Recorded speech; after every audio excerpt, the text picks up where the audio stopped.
Alrighty, hiya. I'm gonna quickly go over this Unity project that I've set up for working with Vive Trackers outside of the headset.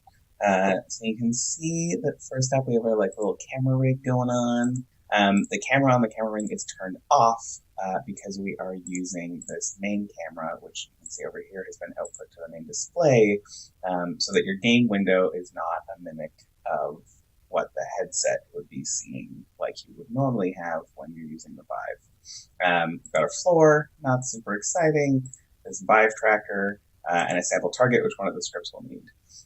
First off, make sure that your little tracker is active down here. I'm not using controllers for this, so they're turned off at the moment, but tracker on and tracking. By default, you'll have this Steam VR tracked object thing, and it is set to HMD by default.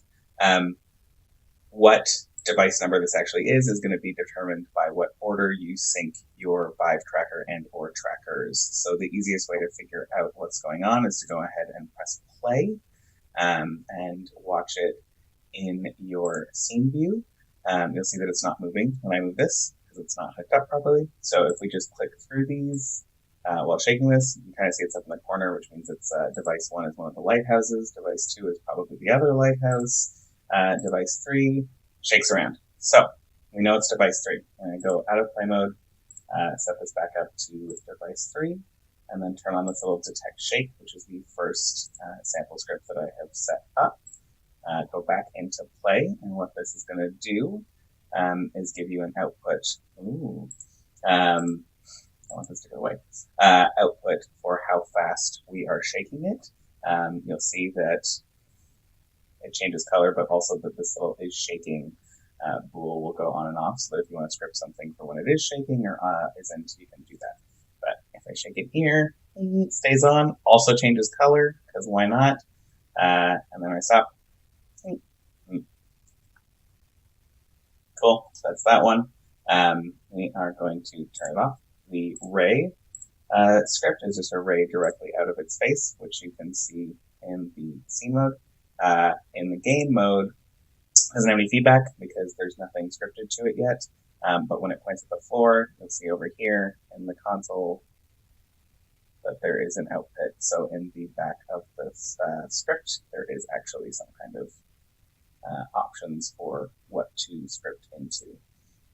Now, this distance 2 script, let's see, I click it on and I get an error here because the target hasn't been set, which is what I was saying earlier about this sample target. So I'm just going to drag this in here, and then we're going to get a nice little distance 2, and this could be anything.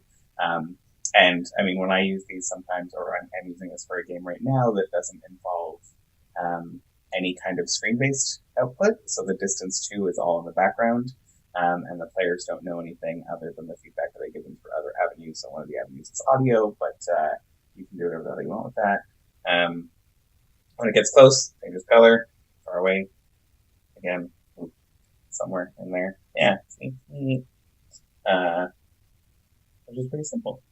So they're all pretty simple. It should be totally usable right out of the bag. It has the Steam VR in there. If you do want to go back into VR mode with it, all you have to do is turn on this camera right here and turn off this main camera, and then you're back in a headset option. It's probably going to work because my headset isn't syncing at the moment. Totally worked. But yeah, that should be a simple enough thing to do if you do in fact want to go back into the headset. Although the point is not to. Yeah, hope that makes it easy.